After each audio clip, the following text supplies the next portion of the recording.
Woohoo! Welcome everybody to another Leadership Tuesday. Today we're going to be talking about taking care of yourself, everybody's favorite topic, right? But before we get into that, of course, we have to play a little game to get us all warmed up this morning because it's still pretty early. So I'd like to play this or that. I'm going to give you two choices on the screen, and I would love for you to use your annotate feature to identify which of the two that you prefer. Does everybody know how to use your annotate feature? If you go to your top toolbar, there should be a button that says annotate, and then you can select draw. Perfect. Sarah's on it. You can use a stamp, you can draw, you can change the color of things. So that's what I would love for you to use to identify which choice you prefer. Okay, now let me get out of my annotate button. Awesome, got a thumbs up from Leanna. All right, reading a book or watching TV, which do you like to do more for self-care? Nice.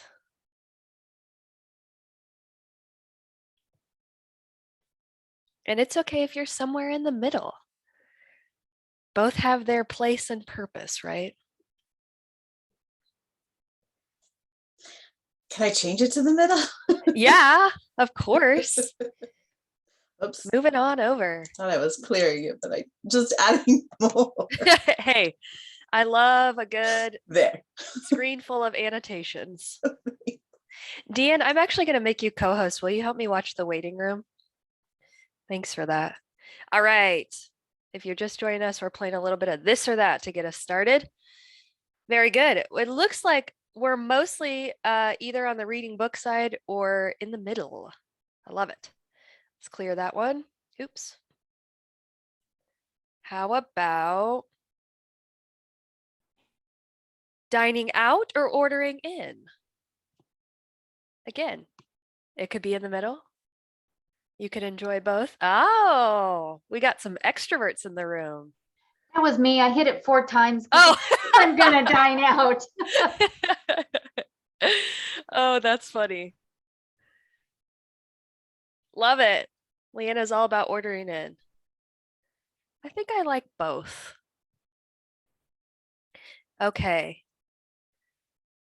If you haven't noticed yet, these all kind of revolve around a self-care theme. How about being outdoors or staying inside? Which do you prefer?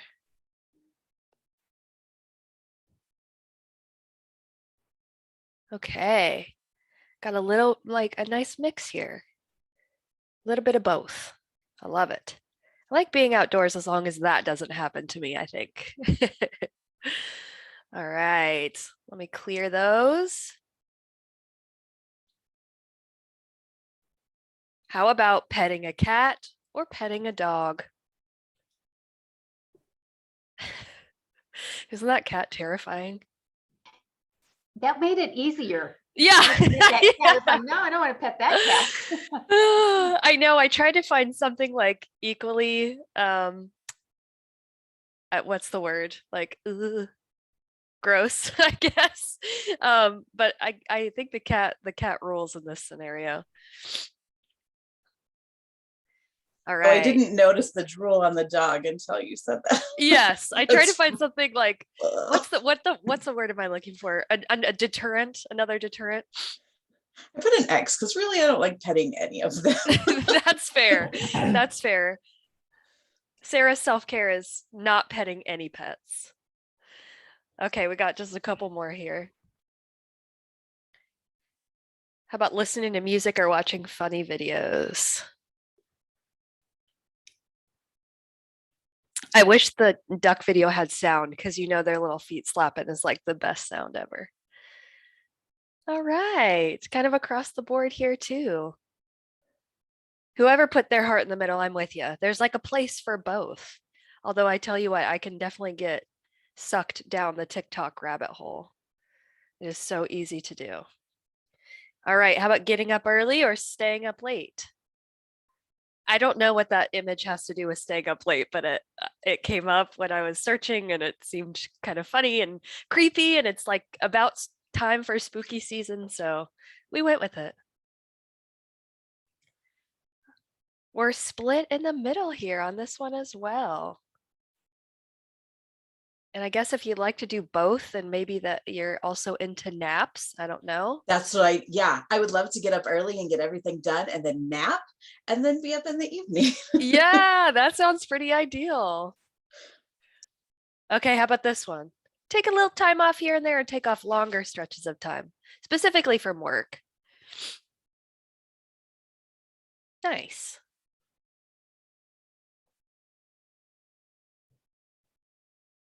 Awesome.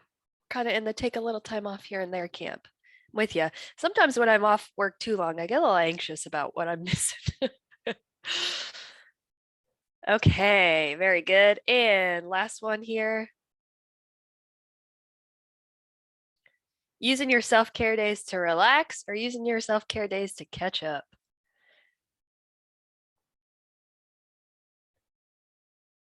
Yeah. We're kind of in the relax / middle of the road. I love that. It sounds like everyone in this room has a very healthy relationship with self-care. And I am here for that. Before we dig into taking care of ourselves, we want to sort of ground ourselves in what we're talking about today. So we want to start out with the Kansas Leadership Center principles. These principles guide the work, not only that we're going to be doing together today, but really this entire series. So this is the basis for all of these workshops if you've joined any of the others.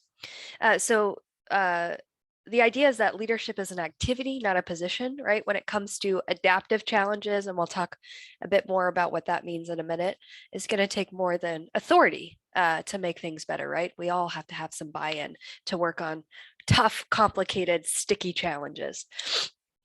Anybody can lead anytime, anywhere. We all have a part to play, particularly when it comes to those adaptive challenges. Lots of people need to get involved. Lots of people need to contribute time and energy. Many people need to change, and more people need to exercise leadership.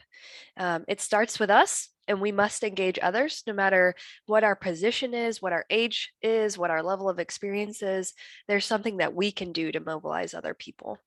Our purpose needs to be clear. Without a clear sense of purpose, nothing's going to change, right? We can't move the mark if we don't have a clear sense of direction. And then it's risky getting people together to work on something collaboratively, particularly if it's a difficult challenge. It presents a lot of risks. It's important for us to identify and navigate those risks to be successful in making progress on these challenges. So leadership is mobilizing people to make progress on deep, daunting, adaptive challenges. When we say adaptive challenges, we're talking about the types of problems that defy sort of simple solutions and really require us to think about and examine and change our own behavior and how we relate to and interact with others. Leadership and adaptive challenges go hand in hand, particularly in the work that we do at DECA, right? Something that I've heard that I really appreciate when thinking about adaptive challenges is those are the challenges, the problems, the issues that exist in our hearts and our guts. They linger. Solutions are a little bit more tricky to get to, and progress on those adaptive challenges, like I mentioned, requires us to examine ourselves and think about how we can change, how we can adapt to make progress on these efforts.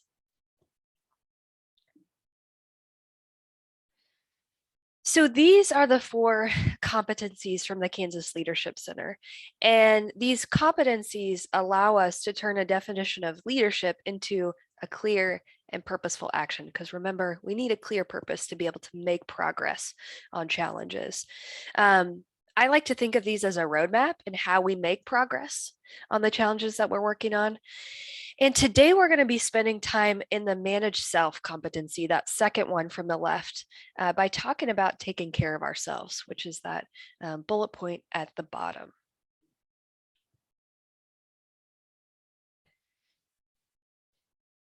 This is just a a nice little framework for how we distinguish between adaptive challenges, those that we've talked about, and those technical problems.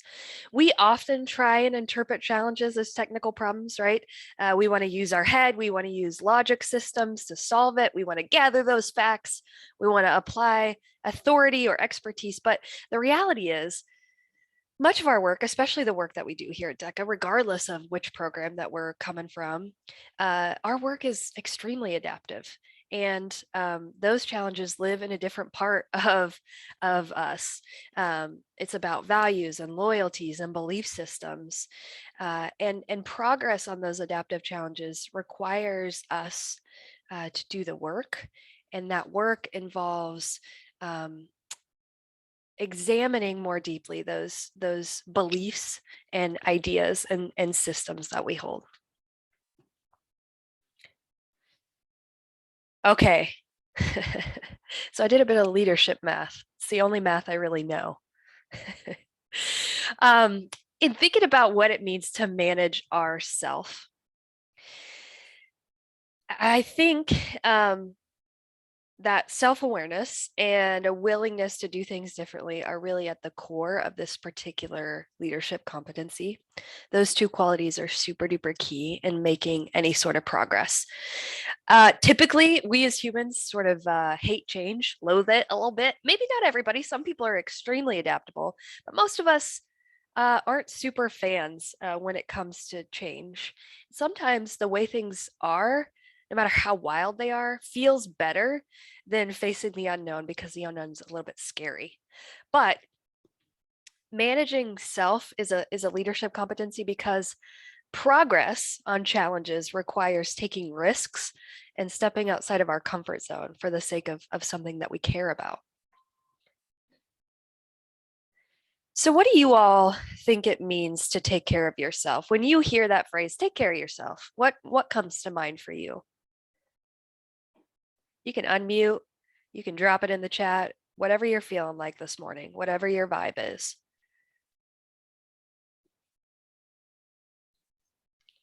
The first go-to that I think about is physical, of course, eat well, sleep well, exercise well. The part that comes a little more difficult is the mental health, because I just don't think that I grew up thinking about that. So that's newer.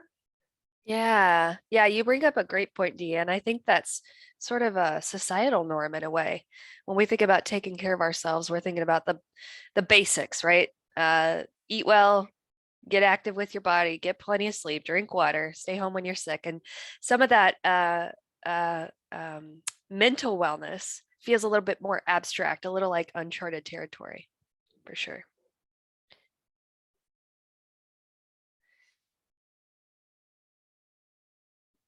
I love this this little cycle here. I pulled it out of our actually, I think I pulled it out of the Your Leadership Edge book. And I think it's a really critical piece about how we can think about how to take care of ourselves. Getting back to the basics, that's what, Deanne identified. And I feel like for many of us, that's a super easy place to start. So staying home when we're sick, even when we feel like we need to be at work. If we're sick, we should stay home, right? Using our vacation and self-care days, eating as well as we can, getting our body active, sleep, water, all of those basics. But then we get into the more adaptive piece of taking care of ourselves, right? We got to recognize when we need to care for ourselves. We need to see the need coming and avoid letting ourselves get overwhelmed. Who's good at that? Who here is good at that? It's definitely easier as you get older, because you don't have as many people in your lives to be responsible for. I don't have kids to balance and stuff. So I think it gets easier. That is comforting to hear. Because I saw Sarah shake her head, and I'm like in Sarah's camp. Like, I wish I was better at recognizing the need to care for myself before I get overwhelmed, before it hits that like volcano breaking point. So it feels comforting, Deanne, to hear from you that it gets easier. Once we've recognized that need, and we'll dig into how we can do that here in just a minute, it's important to examine what renews us. So things like personal projects, quiet time, physical activity. When we know what renews us, and this maybe is the hardest part, at least it is for me, it's important for us to be intentional about building those practices into our everyday lives. So, for example, I love to walk outside, inside, walking in place. Like it's very soothing for me. I do my best thinking when I'm walking, but often I don't make enough time for it every day. So there's a gap for me between knowing what renews me and actually building that practice into my life every day. So that's maybe one of the stickiest, trickiest parts of self-care. After that recognition, actually being intentional about doing it. And we'll talk about some tips and tricks for maybe how to do that. It's also important to maintain compassion for ourselves. We got to get that good self-talk going, right? So if I beat myself up for not walking today, odds are I might not do walking tomorrow because I already feel like I'm defeated. What's the point? This week is scrapped, right? Because I messed up on Monday. So I'm probably not going to walk all week, right? If I get that defeatist ideas, those defeatist ideas going in my head, I might not be as effective. So if we practice compassion for ourselves, we're more likely to be able to start fresh with some of those goals we're setting in relation to caring for ourselves. Holding to purpose. This one is another piece that I find to be difficult, that saying no often. Part of taking care of ourselves is learning that balance between accepting what needs to be done and also having the courage to say, no, I can't do that. I have enough on my plate. And that can be a challenge both at work and at home. We have 2 little boys in our house under the age of 2 right now. And it is hard to find time for myself. And it's hard to say no to others, even when there is opportunity, when I need to make that choice between time for myself and something that others need that aren't the 2 little boys. So, but it is an important part of our self-care practice, being able to find that balance, to be able to accept what's needed to be done and also learn how to say no. I created this. I took the liberty of taking this out of the Your Leadership Edge book and putting it into a circle because I do think it is a cycle.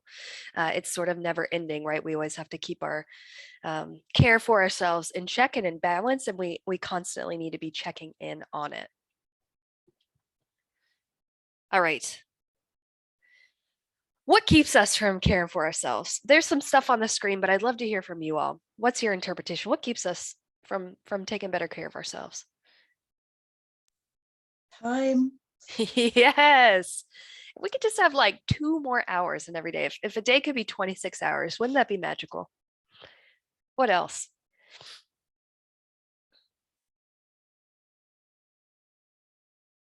Yes, Samantha, absolutely. Kids for sure. It's important to make sure their needs are met, right? And sometimes we forget to take care of our own too. I was thinking about Basically, that it's risky, and it's like, what's risky about it? And I think with me, commitment, because I want to follow through, but what if I can't follow through? So what if I fail? Sometimes that even will hold me back. Yeah, that's a really good point for sure. Leanna, you started to say something. What were you going to share? I was just saying life commitments to other things. Absolutely. You know, we have commitments to responsibilities with our children and our families and life and chores and you know, Yeah, hard. 100%. Yep. You hit the nail right on the head with that competing values piece. We have lots of other commitments and those seem to rise to the top, right?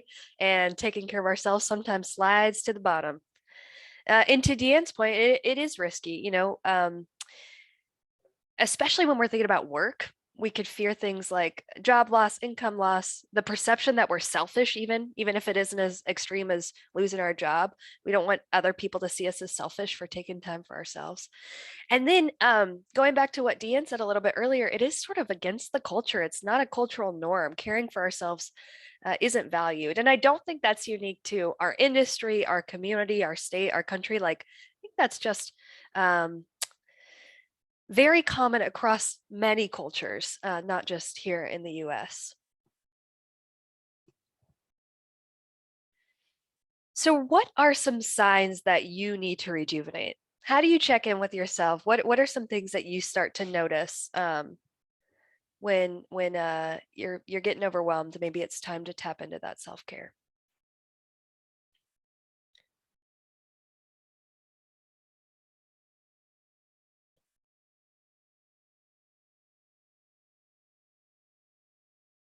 Yeah, Deanne, for sure. Deanne made a great point. I want to circle back just a moment before we go on to signs. Think of others more important than ourselves. That was the culture Deanne was brought up in. I think that's that really resonates with me. I think that's something that you find, I don't know, maybe it's a small town thing, maybe not. But I certainly think it was part of my small town for sure. And I think the work that we do, uh, you know, that's a big piece of it, is serving others, service before self. So yeah, that can be a tricky balance to strike for sure. Work ethic. Yeah, absolutely. That's a really good point.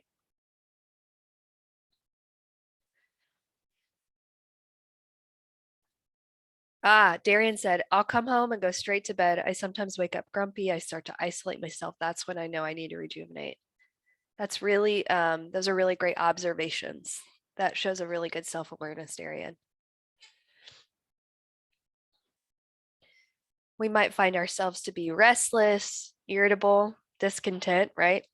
Might find that we're a little less compassionate for other people, might not have the patience to start where they are. Yeah, Deanne said short on patience. Ooh, my voice gets a tone in it as well as I become annoyed fast. I feel that. Yep.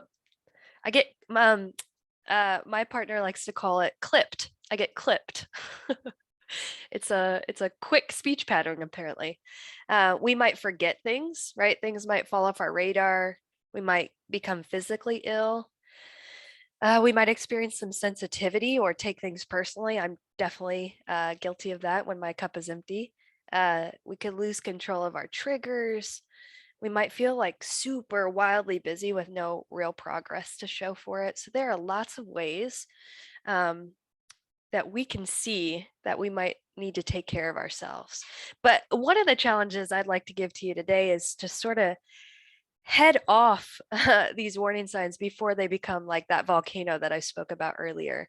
I think raising our level of awareness of when we need that self-care before it gets to a breaking point is a pretty critical piece of improving our practice long term.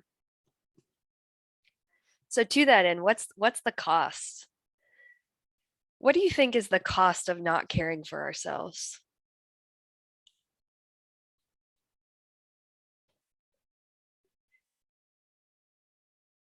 I think I'd like to share a story with you all to demonstrate a potential cost. When I was in high school, I went to a summer camp and I came home on a Friday. I was there, Monday through Friday. And I woke up on Saturday, my eye was a little puffy. My parents weren't too concerned about it. I wasn't too concerned about it. Didn't think much about it. I went and stayed the night with my sister and I woke up on Sunday and it was pretty swollen. So she took me to urgent care and the doctor thought it was conjunctivitis, pink eye, gave me some drops, whatever, still not too worried. Well, over the next several days, my eye swelled shut and it didn't hurt, but it was kind of itchy, but I wasn't too worried about it. Nobody seemed too worried about it. Well, I happen to have a good friend whose mom worked at the local clinic in town. I grew up in a small town. We had one clinic. And so we went to visit her. I think maybe it was Monday or Tuesday by then. And we were just in there chatting and the doctor of the clinic happened to walk by and said, hey, I really think you need to go to the hospital for your eye. So I did, and I got admitted to the hospital and I was in the hospital for 3 or 4 days to get this taken care of. It ended up being orbital cellulitis. And they told me that if I had waited more than like 24 more hours, there's a good chance I would have went blind in that eye. So I share this story all to say there's a lot at stake when we don't take care of ourselves. Now, this is a pretty simple, straightforward explanation. There's a lot of things that happen between feeling like we're taking care of ourselves and losing our sight, for example. But I wanted to share that to demonstrate that at its core, the highest cost of not taking care of ourselves is losing our ability to make a lasting impact on whatever matters most to us. We lose our ability to be effective, to be change makers, to make a difference. We can't pour from an empty cup, right? And I certainly don't think not taking care of myself was worth losing my sight over. So what's the benefit? We're talking about a huge return on investment when taking care of ourselves. When we take care of ourselves, our mental and physical health improves. We're more resilient when we're facing tough stuff, both at work and at home and in our community. We experience things like decreased anger, decreased frustration, and we have increased energy. And then in turn, that radiates out to our interactions with others, right? We're able to improve our relationships with others. It also encourages others to take care of themselves when we're modeling that behavior, which fosters a healthier culture that ultimately leads to increased connection in the dreamiest of dreams, right? And you can imagine that when we're all taking better care of ourselves, our workplaces and our communities experience increased productivity, more positive environments, increased efficiency when we're working through difficult challenges, which ultimately lends itself to improved outcomes, particularly improved health outcomes long term. So the benefits of taking care of ourselves can't be understated. And I may be biased because I'm coming from the prevention field, but I do think it's important and I do think that self-care is extremely preventative and can ultimately lead to really lasting positive outcomes. So every day we make choices and strengthen habits that either deplete or develop our energy. And the more energy generating habits we create, the greater our ability is to be present with and for those leadership challenges that we're working on. Like I mentioned earlier, it's really, really important for us to evaluate sort of these energy boosters in our lives and also identify what might be draining our energy. Our DECA leadership book, handbook for leadership development. Ooh, sorry, it's blurry. It's because of my background, I think. Let me turn off my blurry background. Stand by, technical issues. There. The handbook for leadership development offers a really great inventory that breaks down energy into 4 different categories. So it allows you to assess your physical energy, things we do like, do we eat well? Do we stretch our body every day? Do we practice some form of breathing? Do we avoid substances like nicotine and caffeine? Are we active every day? Am I getting lots of sleep? You know, those kind of go-to easy ones that we always start to think about. It also allows us to evaluate and think about our intellectual energy. Things like, do I read for pleasure? Am I actively learning something new that has no relation whatsoever to my work life? Do I engage in professional development? You all could check that box today, right? Do I have a mentor? Do I take time off? Do I take time away from my screens? Then things like emotional energy. Do I have a best friend or a soulmate or a confidant? Do I have a network of supportive people at work or at home? Do I feel accepted by the people in my life? Do I laugh several times a day? Super important, I think. Do I take comfort in my home and my work environments? Things like that. And then spiritual energy. Things like, have I reflected on what spirituality means to me? And have I started to make choices that deepen my spiritual life? Do I set aside at least 5 minutes of quiet time each day for either prayer or meditation or contemplation even?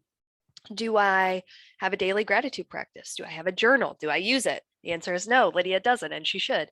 Do I listen to music every day? Is my work meaningful to me? And so some of these are more applicable to us than others. You don't, it's not about checking every box to be a healthy person.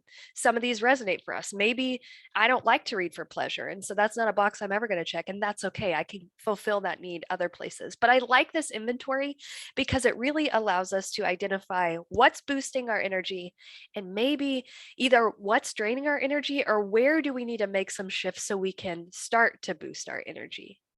Deanne doesn't like to journal.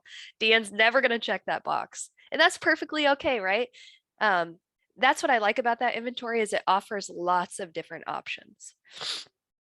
once we've evaluated our energy boosting or energy draining habits, we can develop an action plan for taking care of ourselves to help counteract those energy draining habits. I like this particular one. I swiped from mental health first aid, but it breaks down self-care or caring for ourselves into 8 different categories.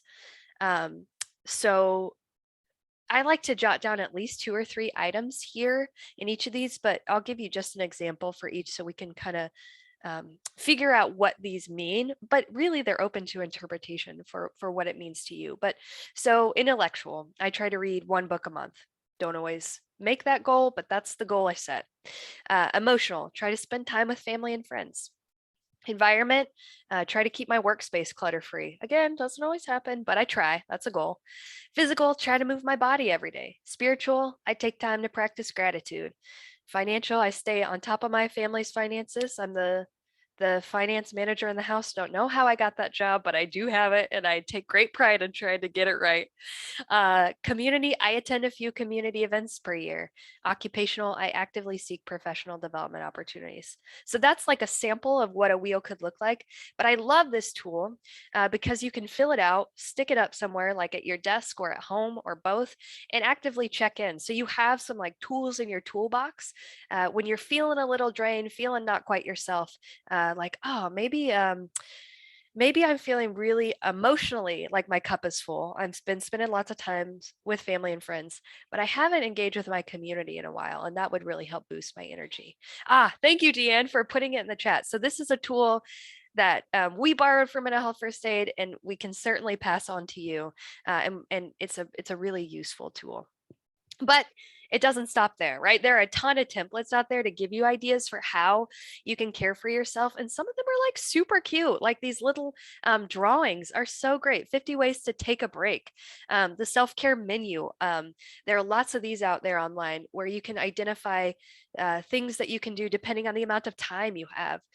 Because I think a lot of times when we hear self-care, which has kind of become like a bit of a buzzword, we think I need an entire day off of work, nobody around, no kids, no spouses, no friends, no family bothering me to be able to practice self-care. And that's just not true. In fact, what could be a stronger energy boosting practice is implementing self-care in more bite-sized chunks in addition to those full-blown self-care days when you have the time for that. It's like routine maintenance on your car, right? Like you need those little oil changes to keep that car going, but you don't always have $3,000 worth of repairs when you go in.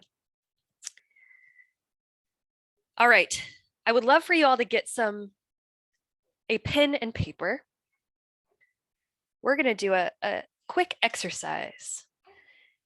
In order to figure out how to break down self-care in bite-sized chunks, I'm going to give you 30 seconds to brainstorm as many ideas as you can for self-care in a couple of different specific time frames, okay? So don't go yet, but we'll start with 1 minute. So I'll give you 30 seconds and brainstorm as many ideas as you can for taking care of yourself if you have just 1 minute to spare in your day. Does that make sense? Okay, ready? Go.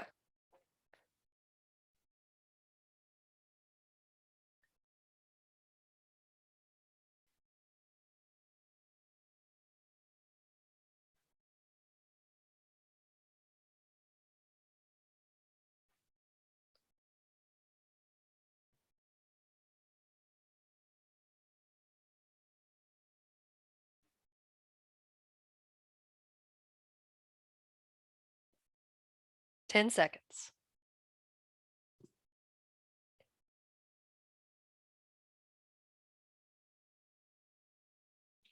And stop. I actually gave you 40 seconds so we could start to work those brain muscles. So you got an extra 10 seconds there. Who got at least one? Yes, success. Who got at least 2? Sweet. Who got at least 5? Hey, that's pretty impressive. Okay, we're going to do it again. When I say go, think about as many things that you could do to take care of yourself if you had 15 minutes. 15 minutes. Ready, go.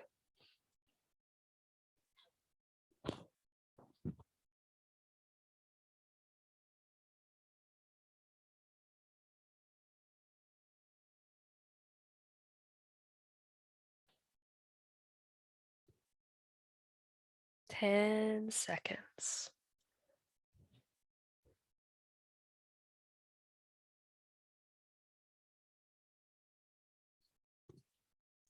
And stop. All right. Would anybody like to share one thing that they came up with, either for the 1 minute or the 15 minutes? Yeah, Samantha. For my 1 minute for my self-care, I said eat chocolate. Yes. Oh, I love it. For my 15-minute, I said one of mine were go for a walk. Awesome. Those are great. I'm stealing the eat chocolate one for 1 minute. That is a great form of self-care. Awesome. Darian said she loves to read for fun. 15 minutes. Very good. Okay, we got 2 more. So when I say go, as many items as you can come up with to take care of yourself. If you have 30 minutes. Ready, go. Darian, I love flossing. If you have a minute, that is really great. Can't be overstated, the importance of flossing.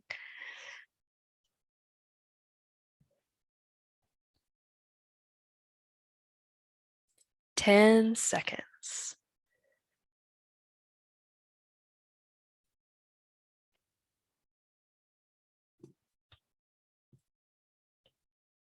And stop. Would anybody like to share one that they came up with? Take a nap, Woo, yes. power nap. That's right. That's what they say is like the sweet spot for napping, like 20 to 30 minutes, and then you're energized. I'm here for that. Sarah, I think we're on the same wavelength. Okay, last one. When I say go, brainstorm things you can do to take care of yourself if you have 1 hour. Ready, go.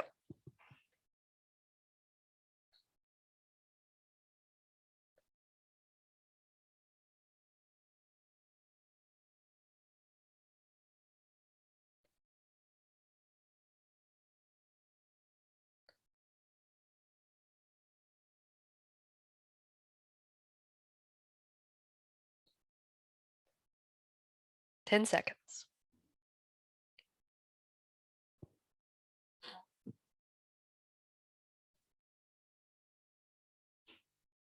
And stop. Woo! Did anybody get 5 or more things? Man, you all are rock stars. See, you're already like evaluating and analyzing and working on that, caring for yourself. And like, that was literally 2 minutes. You came up with so many ideas. Did anybody want to share their one from their 1 hour list? Ooh, Manny and Petty. Yeah. Great self-care. Bake. Oh, absolutely. And then for my self-care for 15 minutes, Deanne, I'm going to come over and eat whatever you baked. Awesome. Great work, you all. I want to do another activity here. So keep your pen and paper out.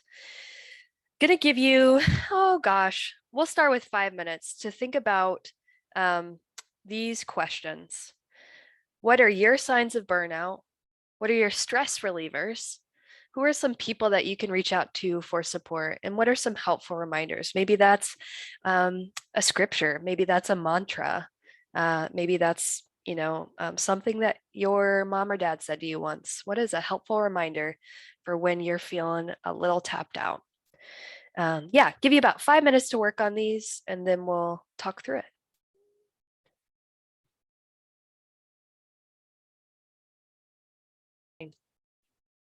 Okay, let's try that again. Would anybody like to share their signs of burnout from their self-care action plan?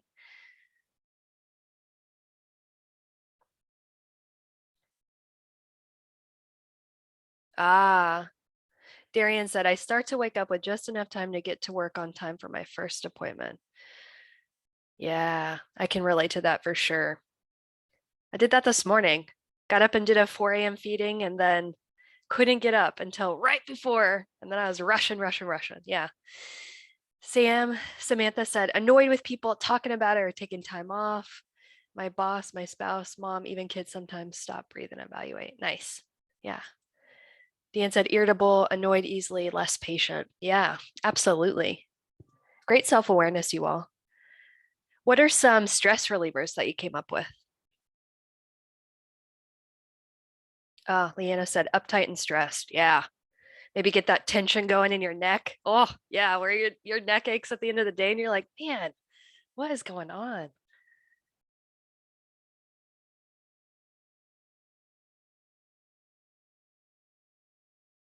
Walking, fishing, nice. Oh, yes, Samantha, I see now. Yeah. Yep. Samantha's stress reliever is talking about it or taking time off. That's great. Yeah. Sorry, I was reading that on autopilot. Didn't even think. Yeah. Bike ride, art, nice. People you can reach out to for support. Who are some people you identified? Samantha said boss, which is awesome to hear. Spouse, mom, even kids sometimes. That's great. How about others? Oh, yeah, lunch or breakfast with friends. With a friend, that always boosts the spirit. Husband, friend, sister. It's good to have a network of people that you trust and can lift you up. This is the one I'm most excited to hear from you all about. What are some helpful reminders that you put down? Samantha said, stop, breathe, and evaluate. I like that. Simple, effective, easy to remember. Change your routine. Doing what you like first. Oh, I love that. Yeah. Sets the tone for the rest of the day. Grace. Yes.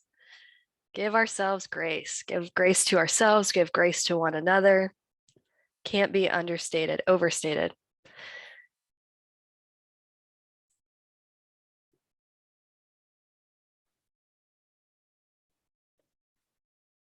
Super, super cool. Thank you all for participating in that. I really appreciate it. Yeah, reflect on identity and purpose. Right. It can get so easy for us to just like, I don't know, be a worker ant, getting through the day to day, just doing what we need to do without taking time to think about the bigger why. And that bigger why can really, really be energizing and rejuvenating. Great point, Deanne. You all are self-care experts. I'm telling you what, we should take this show on the road. I wanted to provide you some additional resources just as a reminder from the DECA perspective for self-care. We have the Employee Assistance Program. If you're looking for more information about that, you'll definitely want to contact HR. They're super helpful in regards to that. Make sure we use our self-care days, right? We get to use 3 of our sick days for self-care per year. Make sure we're taking advantage of those. Certainly leadership sessions and other professional development activities, if you're into that sort of thing, if that is something that feels like self-care for you, take advantage of all the opportunities that we have at DECA. I think that's a really special part of the work we get to do. And then using our other time off, use our sick time when we're sick, use our vacation days. Don't let yourself get to that max or you're losing time off. Take your time, step away and take care of yourself.